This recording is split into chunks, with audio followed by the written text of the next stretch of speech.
France removes toxic tires from failed reef project. Teams of divers are painstakingly lifting an artificial reef made of tens of thousands of old car tires from the seafloor south of France, after it was found to spread pollution from toxic chemicals. The operation is costing well over €1 million, $1.1 million, £898,000, and is part funded by the tire manufacturer Michelin as well as the French state. The divers are supported by a boat with lifting equipment. Fish had been avoiding the area, local fishing association leader Dennis Genovese told AFP news agency that some types of fish swam around the collection of tires, while no species really got used to it.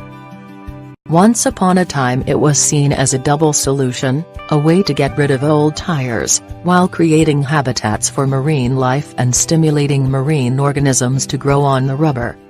In the 1980s local authorities agreed 25,000 tires should be sunk into the waters 500 meters, 1,640 feet, from the shore between Cannes and Antibes, on the French Riviera.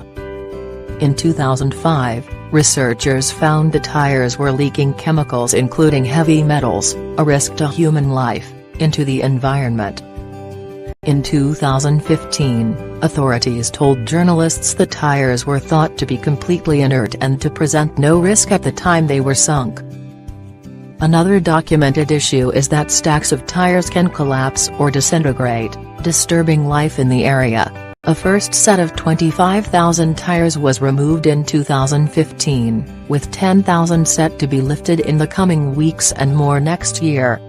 Artificial reefs using tires have also been sunk in other parts of the world. Tens of thousands of tires have been removed from the seabed at Fort Lauderdale, Florida. Around Gibraltar in the 1970s, the tires were washed away by currents. Ships, cars and concrete blocks were later used instead.